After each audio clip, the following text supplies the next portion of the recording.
I'm here today to present to you my bill regarding workers' compensation. You all know that I'm a lawyer. I've been practicing for about 20 years. I practice both in Missouri and Illinois, and I actually used to do workers' comp defense back in the day. I presented this bill before. In essence, in Missouri, presently, when you get injured on the job, the idea is we're not going to worry about liability. The employer will provide you with reasonable medical care, payment for your time off of work, and if, when you're done with your treatment, you have some type of a permanent or partial disability, you are eligible to receive a small settlement. What this bill does is modifies that procedure slightly. If you've had a comp claim, you know what happens is that when you tell your boss what's going on, they'll tell you to go to Dr. Jones or to Dr. Smith. That's what the law presently requires. In Illinois, where I had practiced in the day, the system's a little bit different.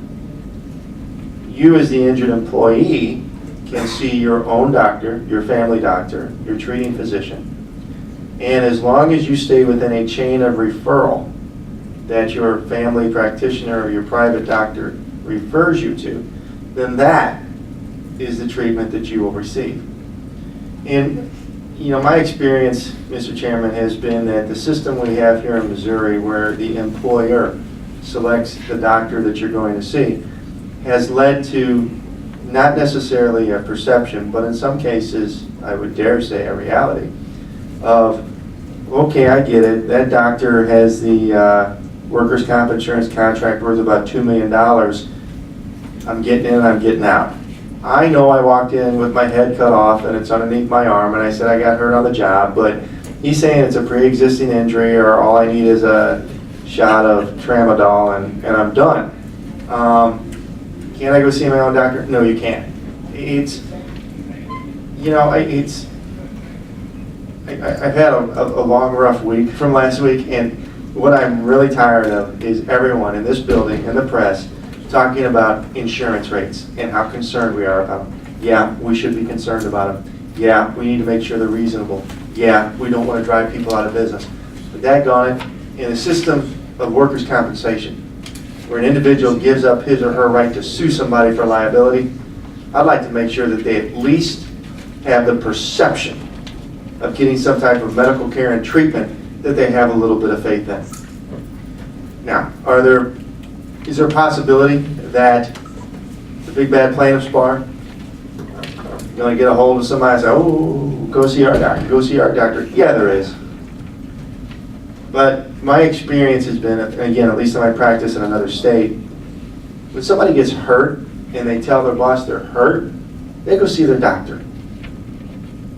And that's the doctor that refers them to physical therapy or a specialist or to get follow-up diagnostics. It was rare when we had a claimant, they would get hurt on the job, scratch their head, say, oh, what lawyer do I get to go see right now to make sure I'll make some money on this? It was rare. Did it happen? Yeah, it did happen.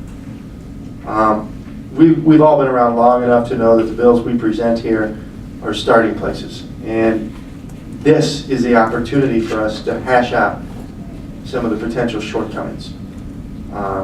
Does this bill have shortcomings? I'm sure it does. It's a little bit better than the ones I've presented in the past on this issue.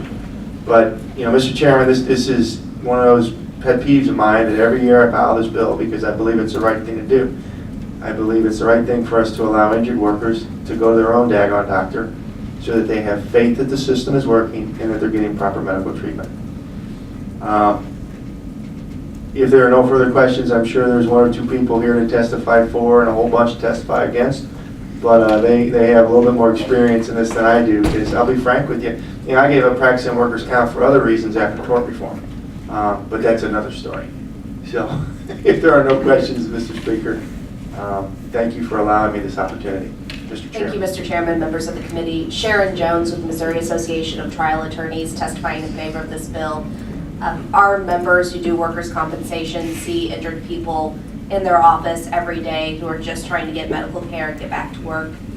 We think this bill makes that process easier and also leaves the door open for employers to get the medical evaluations they need later in the process. About Illinois and the way things work over there. From the Chamber of Commerce perspective, that's a very important state to look at. They do things differently in Illinois. As the representative accurately said, you get a choose your own doctor, or in fact, I think you get a choice of 2 different doctors, and then so long as the referral remains in the chain, the company is obligated to pay for those subsequent referrals of doctors. There's a big effort going on in Illinois that has been for the last number of years to reform that system. The reality is that today, Illinois has, I think, the 48th most expensive workers' comp premiums in the country. They rank, well, boy, I don't remember. I'm going to have to look up some of the other statistics. But the bottom line is they have 2 big problems with their system in Illinois. One is the question of causation, which is not at issue here, and certainly not in Representative Colonna's bill, but the other is choice of doctor and the added expense that is adding to their system. It's become so problematic that even the Attorney General of their state has issued advisory opinions suggesting changes be made to that system, among those changes being addressing the choice of doctor. The reality is, in the grand bargain that we came to in developing the workers' comp system, we said to the employees, yes, you get in exchange for giving up your right to a private cause of action, we will make sure you get medical treatment, and we will pay for all that. But if we're paying the bill, we get some say in the doctor, in your choice of doctor. It's a cost control mechanism, that is true. It's also one that's made in good faith, and it's one that's important to keeping what is an imperfect but functional system functioning here in Missouri. So with that, I'd be happy to answer any questions. Hopefully they won't be too difficult, but we would like to oppose this rule.